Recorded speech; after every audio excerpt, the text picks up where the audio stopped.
తెలియపరుస్తున్నాను. కూడి వచ్చిన మీ అందరికీ ప్రభువైన యేసుక్రీస్తు నామములో ప్రాతకాల శుభములు తెలియపరుస్తున్నాను. పరిశుద్ధ గ్రంథము నుండి ఆదికాండము 16వ అధ్యాయము 13వ వచనం మరలా చదువుకుందాము. ఆదికాండము 16వ అధ్యాయము 13వ వచనము. అది చూచుచున్న దేవుడవు నీవే అను పేరు తనతో మాట్లాడిన యెహోవాకు పెట్టెను.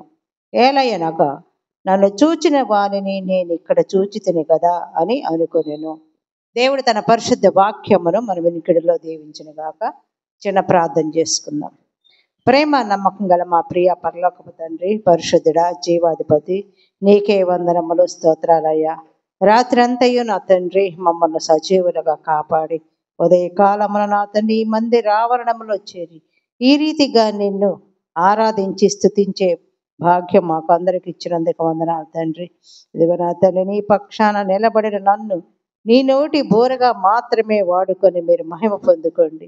ఇదిగో నా తండ్రి, కూడిక ఆదరించి అంతము వరకు మీరే క్రమముగా జరిపించుకొని మహిమ ఘనత ప్రభావాలు పొందుకోమని జీవము గల యేసుక్రీస్తు నామములు అడుగు వేడుకొనుచున్నాము తండ్రి, ఆమేన్. ఈనాటి అంశము చూచుచున్న దేవుడు. ఇక్కడ తొలిసారిగా ఇక్కడ హాగరు దేవునికి ఒక పేరు పెట్టింది, చూచుచున్న దేవుడవు నీవే. మొట్టమొదటి మానవుడైనటువంటి ఆదాము దేవుడు సృష్టించిన మృగములకు పక్షులకు పేర్లు పెట్టాడు. కానీ అతడు దేవునికి ఎటువంటి పేరును కూడా పెట్టలేదు. అవునా కాదా? ప్రతిదీ సృష్టించాడు దేవుడు, కానీ దేవుడు పేరు పెట్టాలి. ఆదాము మాత్రమే పెట్టాడు. ఆ పక్షులకు జంతువులు పెట్టాడు, కానీ దేవునికి పెట్టాల. ఆదాము పెట్టిన పేర్లను బట్టి మృగములు పక్షులు కూడా మనం పిలువబడు ఏనుగని, సింహం అని, ఇలాన్నీ పేర్లు పక్షులకు పేర్లు పెట్టి పిలువబడుతున్నాం. అలాగే చూచుచున్న దేవుడవు నీవే అని పేరు పెట్టిన ఈ హాగరు ఎవరంటే ఒక ఐగుప్తీయురాలు. అబ్రహాము ఇంటి దాసిగామే పనిచేసింది. సంతానం లేని కారణాన ఆమె యజమానురాలకు శారయి ఆమెను అబ్రహాముకు భార్యగా ఇస్తుంది. నాకు సంతానం కలగదు కాబట్టి నా దాసిని నీకు ఇస్తున్నాను భార్యగా అన్నప్పుడు వెంటనే ఆమె గర్భం ధరిస్తుంది హాగరు. కానీ ఆమె తన యజమానురాలను నీచంగా చూస్తుంది. నీకు పిల్లలు లేరు, నాకు సంతానము కలిగిందని. అలా ఇద్దరి మధ్య గొడవలు స్టార్ట్ అయినప్పుడు శారయి అనుకుంటుంది, తన దాసిని శ్రమ పెట్టుద్ది. నేను నిన్ను దాసిగా నా భర్తకి ఇస్తే నన్నే నువ్వు అవమానంగా నీచంగా చూస్తావని ఆ యొక్క దాసిని హాగర్ను శ్రమ పెట్టినప్పుడు ఆ శ్రమను తాళలేక ఆమె అప్పుడు గర్భవతిగా ఉంటుంది కదా హాగరు, ఆమె ఇల్లు విడిచి పారిపోతూ ఉంటుంది. పారిపోతున్నప్పుడు అప్పుడు యెహోవా దూత అంటాడు, నీ యజమానురాలి దగ్గరకు తిరిగి వెళ్ళి ఆమె చేతి క్రింద అణిగియుండు అని చెప్పాడు. మరియు యెహోవా దూత ఇంకో మాట చెప్తాడు, నీ సంతానము నిశ్చయముగా విస్తరింపజేసేదను, అది లెక్కింప వీలు లేనంత విస్తారముగునని ఆమెతో అంటాడు. యెహోవాతో, ఇదిగో యెహోవా నీ మొర విన్నాడు, నీవు కష్టపడుతుంటే నీ మొర విన్నాడు కాబట్టి, నువ్వు గర్భవతిగా ఉన్నావు కాబట్టి నీవు ఒక కుమారుని కంటావు, అతనికి ఇష్మాయేలును పేరు పెట్టబడతావు కాబట్టి నువ్వు వెంటనే నీ యజమానుడి దగ్గరికి వెళ్ళి అణిగి మణిగి ఉండు అని చెప్తాడనమాట. కాబట్టి తన ఎడల గొప్ప దయ చూపిన దేవునికి హాగరు పెట్టిన పేరేంటి? చూచుచున్న దేవుడు. కాబట్టి దేవుడు ప్రేమ గలవాడు, ఆయన దయగలవాడు, కృపగల దేవుడు. ఆయన బిడ్డలమైన మనలు కూడా శ్రమలో ఉన్నప్పుడు, బాధలో ఉన్నప్పుడు ఆయన చూచే దేవుడు అనమాట. నా బిడ్డ ఎంత శ్రమలు పడుతుంది, ఇన్ని కష్టాలా, ఆయన చూచే దేవుడు.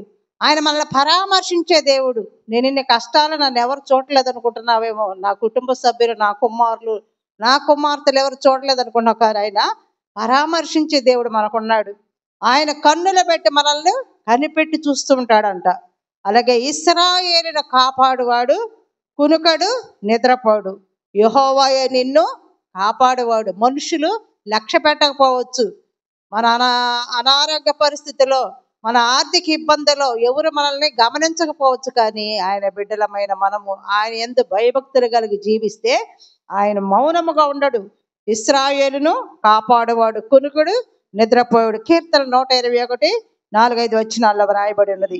అలాగే యెహోవా కనుదృష్టి అంట లోకమందంతటా సంచారం చేస్తూ ఉంటుందంట. ఎక్కడ 2-3 ఆయన నామమును కూడి ఉంటారో అక్కడ ఉంటాడు. నా బిడ్డలు ఏం చేస్తున్నారు అని ఆయన కనుదృష్టి అంతా లోకమంతటా సంచారం చేస్తుంటుందంట.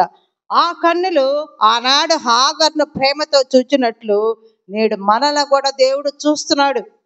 కాబట్టి మనల్ని బలపరచడానికి ఆయన కనుదృష్టి లోకమంతటా సంచారం చేస్తుంది. కాబట్టి మనం ఏం చేయాలంటే దేవుని యందు భయభక్తులు కలుగు జీవించాలి.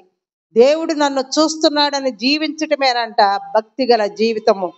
దేవుడు నన్ను చూడటం లేదురే అనంటే మనం ఏం చేస్తాము? రహస్యముగా ఎవరు చూడటం లేదు, మన ఇష్టానుసారంగా మనం జీవిస్తాము. అది జీవితము కాదు. దేవుడు నన్ను చూస్తున్నాడు, ఆయన బిడ్డను నన్ను ఈ మార్గంలో పోతే నేను తప్పు, ఆ పని చేస్తే తప్పు అని ప్రతిదినము మనం బైబిల్ చదువుతూ ఉంటే హెచ్చరిక కలిగిన వారమై ఆయన బిడ్డలంగా మనం ఈ లోకంలో ఎలాంటి తప్పు కూడా మనము చేయం. కాబట్టి మన బలపరచుటకు ఆయన కనుదృష్టి లోకం అంతటా సంచారం అంటే తిరిగి చూస్తున్నాడు అనమాట. కానీ ఈనాడు ప్రభువు చూచుతున్న కొన్ని అంశాలను మనము ధ్యానం చేసుకుందాం దేవుని కృపలో. మొట్టమొదటిగా ఆయన మన శ్రమను చూస్తున్నాడు. మనం ఏం చేస్తున్నామా, ఈ లోకంలో ఎలా బ్రతుకుతున్నామా అని ఆయన చూస్తున్నాడు.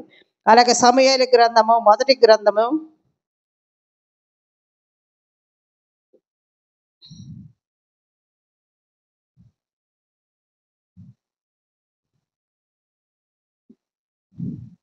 223 పేజీ.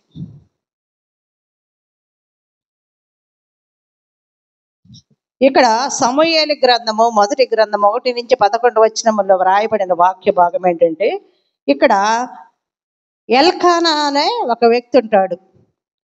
అతడు ఎఫ్రామీయుడైన సూపునకు పుట్టిన తోహు కుమారుడు. అతనికి 2 భార్యలు, హన్నా పెనిన్నా.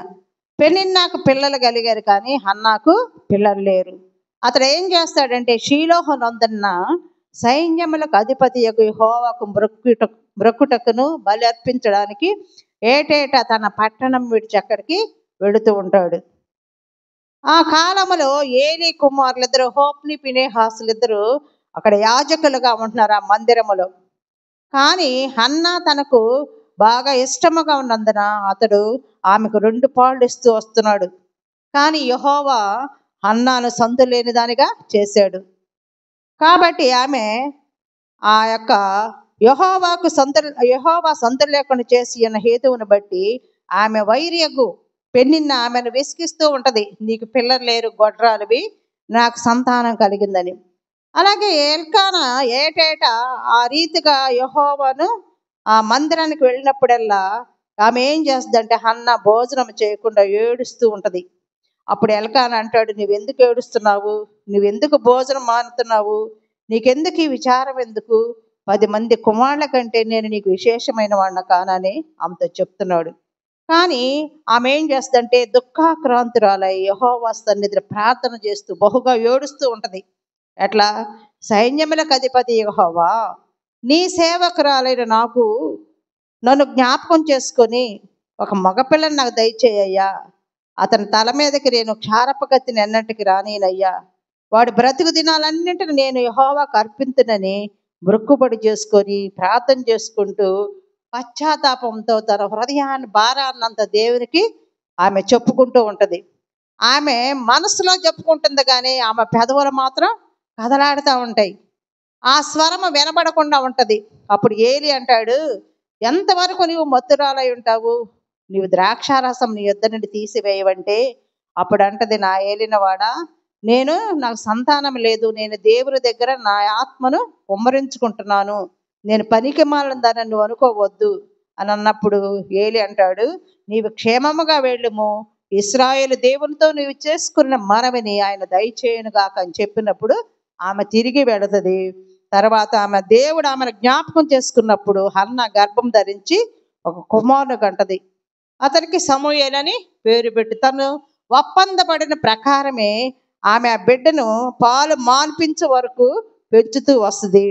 పాలు మాన్పించిన తర్వాత అతడు చిన్నవాడై ఉండగానే ఆ బాలుని ఎత్తుకొని అలా శీలో మందిరానికి వెళ్ళి ఆ యొక్క బిడ్డను సమర్పించుకుంటది. ఇదిగో యెహోవా ఈ బిడ్డను నాకు కాబట్టి నేను ఆ బిడ్డను యెహోవాకు ప్రతిష్ఠిస్తున్నా. నాకు ఇచ్చాడు బిడ్డను, నేను ఆ మొర ఆలకించాడు, నా ప్రార్థన దేవుడు దయచేశాడు. కాబట్టి వాడు బ్రతుకు దినాలన్నీ ఇక్కడే దేవుని మందిరంలో సేవ చేయాలి. నా బిడ్డను సమూయేలుని అక్కడ అప్పగించినప్పుడు అతడు ఏం చేస్తాడంటే అప్పుడు యెహోవాకు అక్కడనే బ్రొక్కాడు. కాబట్టి ఆ సంతానం అనేది గొడ్రాలనే నింద ఈ లోకంలో చాలా భయంకరమైనది. అది అనుభవించే వాళ్ళకి తెలుస్తుంది. ఎక్కడికి పోవాలన్నా, ఏ శుభకార్యాలకు పోవాలన్నా, భర్త బిడ్డలు లేరు అని అవమానంగా చూసే దినాల్లో ఈ యొక్క హన్న ప్రార్థించింది. దేవుడు ఆ మొరను ఆలకించాడు, విన్నాడు. విని తర్వాత ఎప్పుడైతే ఆ బిడ్డను ఆడ అప్పగించిందో మరి 3 కుమారులు ఇచ్చాడు. 2 కుమార్తెలు మళ్ళీ దేవుడు దయచేశాడు. ప్రతిష్ఠించిన బిడ్డ తర్వాత 5 బిడ్డలు కూడా దేవుడు ఇచ్చాడు. అలాగే హన్నాకు ఆ యొక్క సొంత లేదు అనే బాధ, దుఃఖం అవన్నీ కూడా తీరిపోయాయి. కాబట్టి మనము కూడా మనకి ఏ అవసరతలు ఉన్నా మనం మనుషుల దగ్గరికి, అధికారుల దగ్గర పరిగెత్తకుండా దేవుని సన్నిధిలో మన అవసరతలో మనం పశ్చాత్తాపంతో మనం ప్రార్థించినట్లయితే దేవుడు మన మొర కూడా తప్పకుండా ఆలకిస్తాడా లేదా? ఆలకిస్తాడు. కాబట్టి మన శ్రమల్లో, బాధల్లో, నిందల్లో, అశాంతిలో ఉన్నప్పుడు మనం ప్రభువుని మనం ప్రార్థించే వారముగా, అవి పొందుకునే వారముగా మనము ఉండాలి. అలాగే హింసను చూచుచున్న దేవుడు హింసను కూడా చూస్తున్నాడంట. నిర్గమకాండము 3:9 కూడా ఇలా వ్రాయబడినది, ఇశ్రాయేలీయుల మొర నిజముగా నా యొద్దకు చేరినది. ఐగుప్తులు వారిని పెట్టుచున్న హింసను నేను చూశాను. ఎలాగా ఇశ్రాయేలీయులు ఏం చేస్తారంటే ఐగుప్తు దేశంలో ఉన్నప్పుడు వారిని వెట్టి చాకిరి చేపిస్తున్నారు. హింసలు భయంకరమైన స్థితిలో వాళ్ళు ఏం బానిసలుగా చేశారు. బందీ గృహంలో వారికి పెట్టినట్లుగా వాళ్ళ బాధలు పెట్టారు. అలాగే వెట్టి నియమించి బహుగా హింసించి ఇటుకలు తయారు చేసే పనిని వాళ్ళకి అప్పగించారు. ఇటుకలు చేయడానికి అవసరమైన గడ్డిని ఇవ్వకుండా హింసలు పెడుతున్నప్పుడు వాళ్ళ ఐగుప్తీయులు పెట్టే హింసను ఇజ్రాయేలు దేవునికి మొర పెడతారు తాళలేక.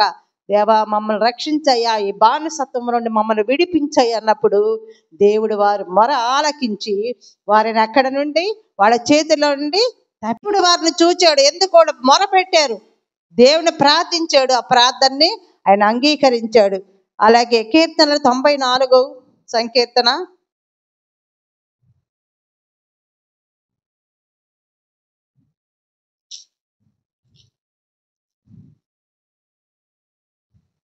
94 సంకీర్తన 9వ వచనములో, చెవులను కలుగ చేసిన వాడు వినకుండునా, కంటిని నిర్మించిన వాడు కానకుండునా. కాబట్టి ఆయన మన చెవులను కలుగ చేశాడు, అలాగే మన కంటిని నిర్మించాడు. అవన్నీ చూస్తాడు కదా, చూస్తాడు, వింటాడు.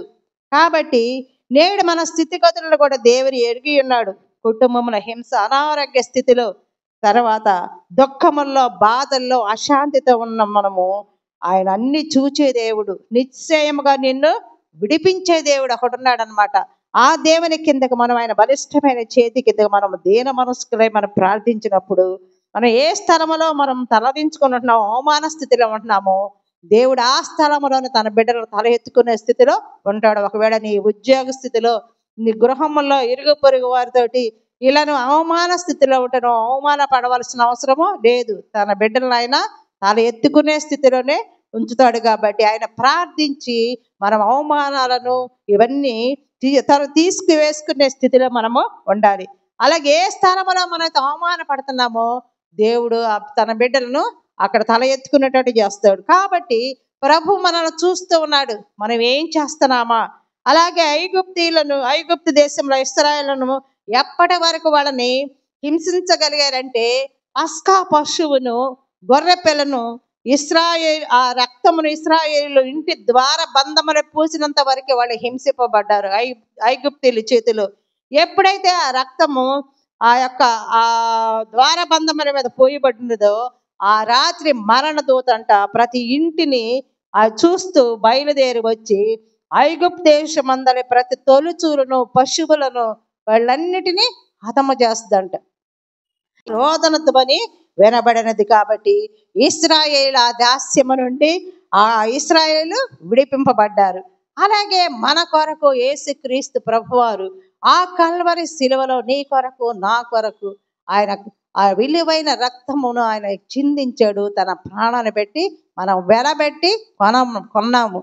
దేవుడిని మనం ప్రేమించడం కాదు, కానీ దేవుడే మనలను ప్రేమించి పాపులమై మనం ఉండగానే ఆయన మనల్ని ప్రేమించి మన కొరకు తన ప్రాణాన్ని అర్పించి వెలబెట్టి కొన్నాడు. కాబట్టి మనము ఈ లోకపు దాస్యములో ఉండకుండా దేవుని యొక్క వారసులముగా ఈ లోకంలో ఉండడానికి మనము తీర్మానం. ఎప్పుడో మనం ఆయన బిడ్డలంగా అయిపోయాం, కానీ మనం తెలియకుండా ఇంకా ఈ దాస్యములోనే ఉంటున్నాం, ఈ లోకపు దాస్యములను. కానీ మనల్ని ఆయన విమోచించాడు, మన విమోచకుడు సజీవుడు. కాబట్టి మనము కూడా ఆయన బిడ్డలంగా ఉండడానికి, ఆయనలాగా మనం జీవించడానికి, పరిశుద్ధంగా జీవించడానికి మనము సిద్ధపడ. ఎప్పుడైతే దేవుని కనుదృష్టి వారి మీద పడింది, ఇశ్రాయేలు మీద, అప్పుడే వారి హింసలను సమాప్తం అయిపోయినది. కాబట్టి మనము కూడా దేవా నాకు ఈ యొక్క బలహీనత ఉన్నది అని మనం ప్రార్థించినట్లయితే ఆ బలహీనతను తీసి దేవునికి మనకు మధ్యలో ఉన్నటువంటి ఆ గోడలని తీసివేసి ఆయన వారసులుగా స్వాస్యానుగా మనల్ని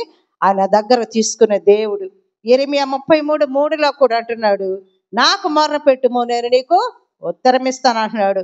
ఎవరిని మనం అడగాల్సిన అవసరం లేదు, ప్రభువు దగ్గరే మనకు కావాల్సినవి మనం ఏదో పొందుకోవాలో విశ్వాసముతో అడిగితే ప్రతిదీ కూడా దేవుడు మనకు అనుగ్రహించే దేవుడు. తల్లిగా ఉంటున్నాడు, తండ్రిగా ఉంటున్నాడు. అలాగే యెషయా 49:15-16 వచనములో, యెషయా గ్రంథము 49:15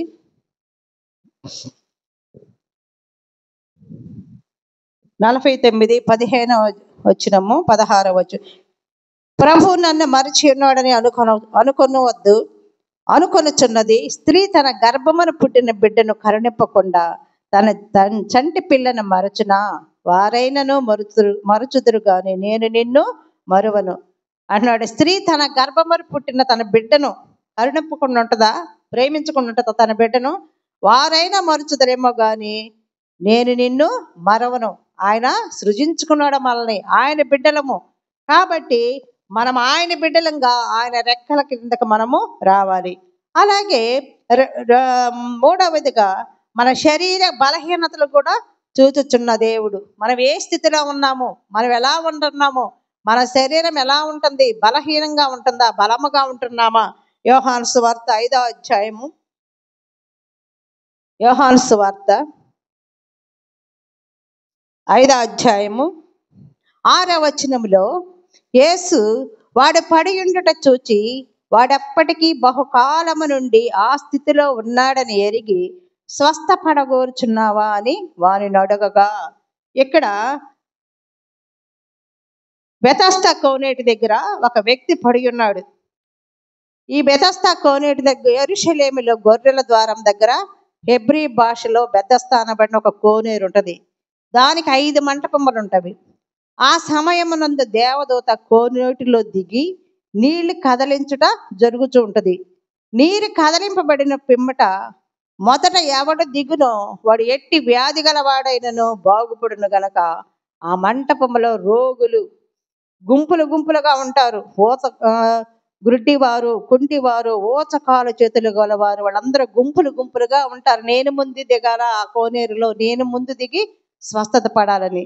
కానీ ఒక వ్యక్తి ఆడ పడి ఉంటాడు చాలా కాలము నుండి. యేసు అక్కడికి వచ్చి అంటున్నాడు, వాడు ఆడ పడి ఉండటం చూచి బహుకాలము నుండి ఆ స్థితిలో ఉన్నాడని ఎరిగి స్వస్థత పడగోరుచున్నావా అని అడిగితే వాడు అంటున్నాడు, ఆ రోగి అంటున్నాడు, నీళ్లు కదిలింపబడినప్పుడు నన్ను కోనేటిలోను దింపుటకు ఎవడను నాకు సహాయం చేయట్లేదు, ఎవడను లేడు కనుక నేను వచ్చినంతలో మరొకడు నాకంటే ముందుగా దిగునని ఆయనకి ఉత్తరం ఇస్తాడయ్యా. నేను దిగాలనుకుంటే నాకు సహాయం ఎవరు లేదు, నేను వచ్చేలేక ఎవరొకళ్ళు దిగుతున్నారయ్యా అన్నప్పుడు అంటున్నాడు, నువ్వు స్వస్థత పొందగోరుచున్నావా అని అడుగుతాడు. అప్పుడు యేసు ప్రభు వారే ప్రేమతో వారిని చూచి స్వస్థత పడగోరుచున్నావా అడుగుతాడు. ప్రభు కూడా మనల్ని ఈనాడు ప్రేమతో చూస్తున్నాడు. అంత మాత్రమే కాదు కానీ కనికరముతో పరామర్శించేవాడై ఉన్నాడు. ఆయన మన బలహీనతలను చూస్తున్నాడు. ఆనాడు ఆ రోగి మీద జాలి పడ్డాడు. వాడు ఏమంటాడంటే నీ పరిపెత్తుకొని నడవమంటున్నాడు. సెలవిచ్చాడు. నేడు మన ఎడల జారిపడే దేవుడు. 38 సంవత్సరాల నుండి ఆ బెతెస్దా కోనేటి దగ్గర ఆయన వ్యాధిగ్రస్తుడిగా ఉంటున్నాడు. ఆ క్షణంలోనే ఆయన ఆ క్షణంలోనే ఆ యొక్క బాధ తీసివేయబడినది. ప్రభువు కావలసిన స్వస్థత ఇచ్చడమే కాదు కానీ ఆ బిడ్డ నడవడానికి కావలసిన బలాన్ని కూడా ఆయన అనుగ్రహించాడు, స్వస్థత పరిచాడు. లేచి నీ పరిపెత్తుకు నడవమన్నాడు. ఆ నడవడానికి కావలసిన శక్తిని బలాన్ని కూడా కాళ్ళకు ఆ బిడ్డకు దయచేశాడు. అలాగే ప్రభువు తానే మన బలహీనతలు వహించుకొని మన రోగములను ఆయన భరించాడు. మత్తయి 8:17 ఉంటది. అంటే మన బలహీనతలను ఆయన మీద వేసుకున్నాడు, మన రోగాలన్నీ కూడా ఆయన భరించాడు. ఎందుకు? తన బిడ్డ బాధపడకూడదని, ఈ లోకములో వాళ్ళు ఆ యొక్క శ్రమలు అనుభవించకూడదని. అలాగే పేతురు మొదటి పత్రిక 2వ అధ్యాయము 24వ వచనంలో కూడా ఆయన పొందిన గాయముల చేత మీరు స్వస్థత నొందిరి. ఆయన మన యొక్క పాపముల నిమిత్తము ఆయన దెబ్బలు పొందాడు. ఆయన పొందిన గాయముల చేతనంట మనకు స్వస్థత, ఆరోగ్యము, బలము వచ్చాయి. ప్రభువే తానే స్వస్థపరచు వాగ్దానాలను ఇస్తున్నాడు. నిన్ను స్వస్థపరచు యెహోవాను నేనే అంటున్నాడు. నిర్గమాకాండము 15వ అధ్యాయము 26వ వచనములో, నిర్గమాకాండము 15వ అధ్యాయము 26వ వచనములో, మీ దేవుడైన యెహోవా వాక్కును శ్రద్ధగా విని ఆయన దృష్టికి న్యాయమైనది చేసి ఆయన ఆజ్ఞలకు విధేయులై ఆయన కట్టడలన్నిటినీ అనుసరించి నడిచిన ఎడల నేను ఐగుప్తీయులకు కలుగు చేసిన రోగములలో ఏదియు మీకు రానియను. నిన్ను స్వస్థపరచు యెహోవాను నేనే అనేను. అంటే నామకార్థంగా జీవిస్తూ పైకి భక్తి గలవారంగా ఉంటూ ఆయన శక్తిని ఆశ్రయించిన వారేగా ఉంటే ఆయన ఏమి సహాయం చేయుడు. ఆయన మన ప్రార్థనను ఆలకింపడు, పాపుల మనవిని ఆలకింపడు. కాబట్టి ఆయన మాటలు వినాలంట, శ్రద్ధగా వినాలంట, ఆయన దృష్టికి న్యాయమైనది చేయాలంట, ఆయన ఆజ్ఞలకు విధేయులై ఆయన కట్టడలన్నింటిని అనుసరించి నడిస్తే ఆ ఐగుప్తు దేశములో ఆ ఇశ్రాయేలు కలుగు చేసే రోగములలో ఏది మీకు నేను రానినంటున్నాడు. ఆయన కట్టడలను, ఆయన ఆజ్ఞలను మనము నడిచేవారముగా ఉండాలి. అలాగే నిన్ను స్వస్థపరచు యెహోవాను నేనే అంటున్నాడు. కాబట్టి ఆయన స్వస్థపరిచే దేవుడు, ఆయన గాయాన్ని రేపే దేవుడు, గాయాన్ని మాన్పే దేవుడు. కాబట్టి మనము ఆయనను మన తండ్రిగా మనము స్వీకరించి ప్రతిదినము ఆయనను ఆరాధించి బిడలంగా మనము ఉండాలి. అలాగే హృదయ వాంఛను చూచుచున్న దేవుడు. లోక 19వ అధ్యాయము 9వ వచనము, లూకాసు వార్త 9వ అధ్యాయము 19వ అధ్యాయము దగ్గర 1 నుంచి చూచినట్లయితే, ఇక్కడ యేసు ప్రభు వారు సంచరిస్తూ యెరికో పట్టణంలో ప్రవేశించి దాని గుండా పోతున్నప్పుడు, ఇదిగో సుంకపు గుత్తదారుడును ధనవంతుడైన జక్కయ్య అని పేరు గల ఒకడు యేసు ఎవరో ఆయన చూడగలను. అంటే ఇక్కడ జక్కయ్య ఏం చేస్తాడంటే, ఆయన చీప్ ట్యాక్స్ కలెక్టర్ అంట. అంటే డబ్బులు కలెక్ట్ చేసేవాళ్ళు. రోమా ప్రభుత్వానికి పన్ను కట్టాడు, ప్రజల దగ్గర వసూలు చేసి ఆ ప్రభుత్వానికి ఆ యొక్క పన్నును కట్టేవాడు. ఇతడేం పని ఏంటంటే అన్యాయంగా వసూలు చేసేవాడంట, నాలుగంతలుగా వసూలు చేసేవాడు. ప్రభుత్వానికి కొంత కట్టి మిగతాది తన సొంతగా తన కుటుంబం కొరకు వాడుకునేవాడంట. ఒక ఆఫీసర్ ఆయన యేసు ప్రభు వస్తూ ఉంటే ప్రాంతంలో ఆయన చూడాలని ఆయన యొక్క ఆ కోరిక.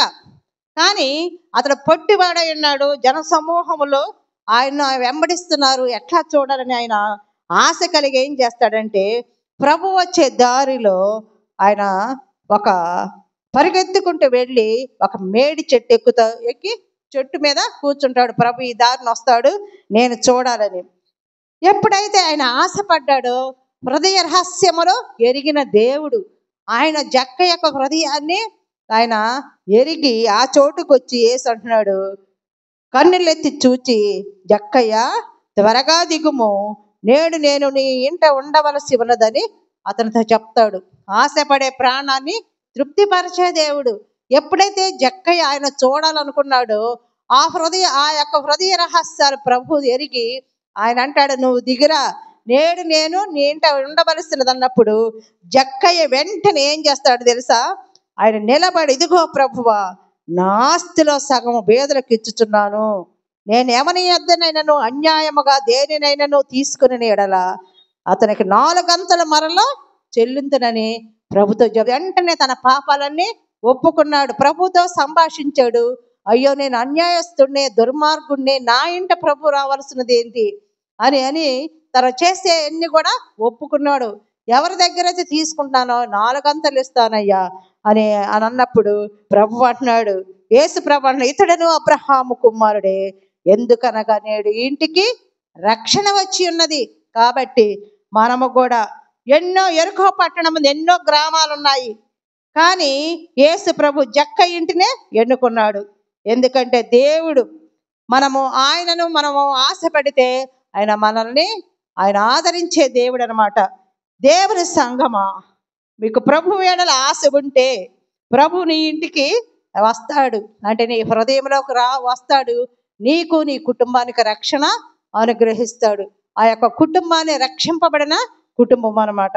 కాబట్టి మనం ప్రభు ఎడల ఆశ కలిగి ఉండాలి. ప్రభువా, నన్ను క్షమించయ్యా, నాకు రక్షణ ఇవ్వయ్యా, నా కుటుంబంలో రక్షణ ఇవ్వయ్యా అని మనం ప్రార్థించే బిడ్డలుగా ఉండాలి. మనలో ఉన్న తప్పులు కూడా మన పశ్చాత్తాపంతో ఆయన దగ్గర మనం ఒప్పుకునే వరముగా ఉండాలి. అప్పుడు ఇక్కడ దావీదు అంటున్నాడు,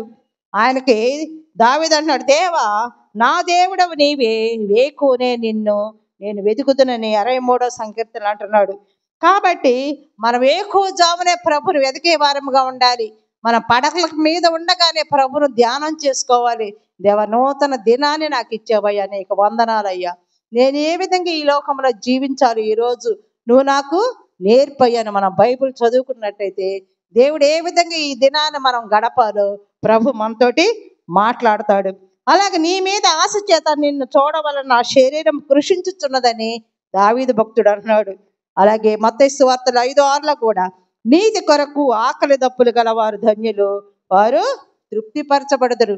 కాబట్టి మనము ఆకలి దప్పులు, నీతి అంటే దేవుడు అనమాట. యేసు ప్రభు గారి గురించి మనము ఆకలి దప్పులు గలవారంగా ఉండాలి. ఈ లోకములో ఆయన యొక్క సేవలో మనం ఎన్నో హింసలు బాధలు పడుతున్నప్పటికీ పరలోకములో ఆయన బిడ్డలుగా మనం ఉంటాము. మనం ధన్యులం. కాబట్టి సేవలో కంప్లీట్గా మనకు తప్పకుండా మనకు ఆ యొక్క శ్రమలు, అడ్డంకులు వస్తాయి, కానీ మనం నిలబడాలి. మనం సద్భక్తితో మనం బ్రతకాలని ఎప్పుడైతే నిశ్చయించుకుంటామో అప్పుడే శ్రమలు వస్తాయి. మనం వ్యక్తిగతంగా వస్తాయి, మన కుటుంబ పరంగా మనకి శ్రమలు వస్తాయి. కాబట్టి మనం దేవుని సహాయముతో ఆయన సన్నిధిలో ఉండి మనం ఎన్ని ఆటంకాలు తీసివేసుకున్న బిడ్డలుగా మనము ఉండాలి. 5వదిగా, తన ఎడల గల ప్రేమను చూచుచున్నాడు. నా బిడ్డలు నన్ను ఏ విధంగా ప్రేమిస్తున్నారు, ఏ విధంగా ఉంటున్నారని చూచుచున్నాడంట. కార్యములు అల్పమైనప్పటికీ అల్పములైన కాలమును తృణీకరించిన వాడెవడు? లోకమంతటను సంచారము చేయు యెహోవా యొక్క 7 నేత్రములు. జకర్యా 4:10 కూడా, జెరుబ్బాబెలు ఆయన చేతిలో ఒక గుండు నూలు ఉంటుందంట. ప్రభు చూసి సంతోషిస్తాడు. ఈ జెరుబ్బాబెలు ఎవరంటే రాజుల వంశంలో జన్మించిన వాడు, సమాజంలో గొప్ప అంతస్తు గల కుటుంబమును చెందినవాడు.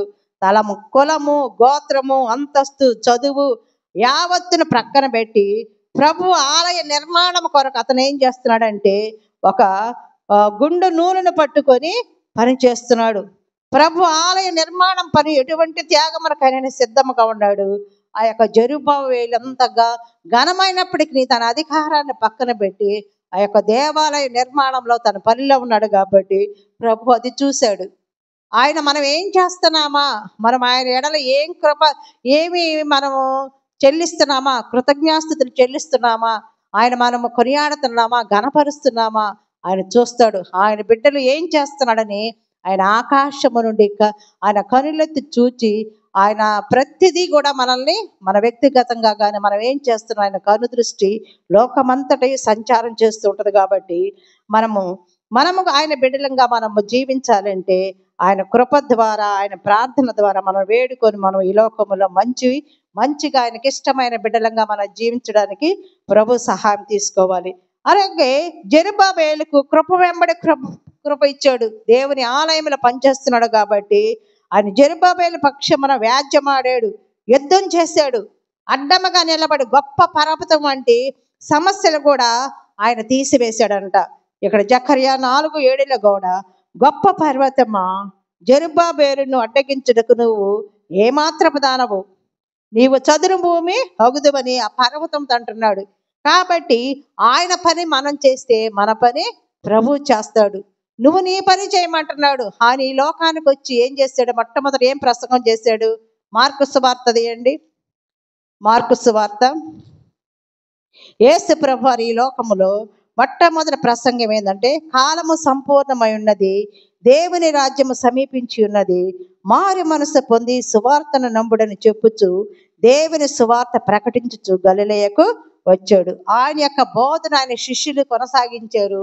ఆ తర్వాత ఆయన బిడ్డలమైన మనము, ఆయనను విశ్వసించిన విశ్వాసులు కూడా ఆయన రాకడ పర్యంతము మనము దేవుని సువార్తను చెప్పేవారముగా ఉండాలి. అలాగే మార్కు సువార్త 12:42 మార్కు సువార్త 12:42 యేసు ప్రభు వారు కానుక పెట్టే ఎదుట కూర్చుండి జన సమూహము ఆ కానుక పెట్టెలో డబ్బులు వేయట చూచుచుండెను. ధనవంతులైన అనేకులు అందులో విశేషముగా సొమ్ము వేయుచుండెరి. ఒక బేద విధవరాలు వచ్చి 2 కాసులు వేయగా ఆయన తన శిష్యులను పిలిచి, కానుక పెట్టెలో డబ్బులు వేసిన వారందరికంటే ఈ బేద విధవరాలు ఎక్కువ వేసనని మీతో నిశ్చయముగా చెప్పుచున్నాను అని అంటాడు. ఆ కానుక పెట్టి దగ్గర ప్రభు ఉన్నప్పుడు జనాలందరూ ఆ పెట్టెలో డబ్బులు వేస్తూ ఉన్నప్పుడు ధనవంతులు వాళ్ళని విశేషంగా ఎక్కువ డబ్బులు వేస్తూ ఉన్నారు. కానీ ఒక బేద విధవరాలంట వచ్చి 2 కాసులు వేస్తుందంట. అప్పుడు ప్రభు అంటున్నాడు శిష్యులతోటి, కానుక పెట్టెలో డబ్బులు వేసిన వారందరికంటే ఏ బేద విధవరాలు ఎక్కువ వేసింది ఏంటి? 2 కాసులే కదా, ఎక్కువ వేసింది ఏంటి అని అనుకోవచ్చు. కానీ ఆమంట వారందరూ కూడా తమకు కలిగిన సమృద్ధిలో వేశారు. కానీ ఈమె ఏం చేస్తుందంటే తన లేమిలో తనకు కలిగినదంతయు అనగా తన జీవనమంతయు ఆమె సంపూర్తిగా ఇష్టముతో ప్రభువుకు ఇచ్చిందంట. కొందరైతే ధనవంతులైనా చాలా ఎక్కువ ఇస్తుంటారు. అది జనాన్ని చూడాలని, మేము ఎక్కువ ఇచ్చామని గొప్పలు చెప్పుకోవడానికి ఇవ్వచ్చు. కానీ ఈ బీద విధవరాలు తన జీవనమంతా 2 కాసులే, తర్వాత ఆమెకి ఏమి డబ్బులు లేవు, ఏమి లేదు, అయినప్పటికీ నీ ప్రభు చూసుకుంటాడని ఆమె ఆ 2 కాసులు వేసినది.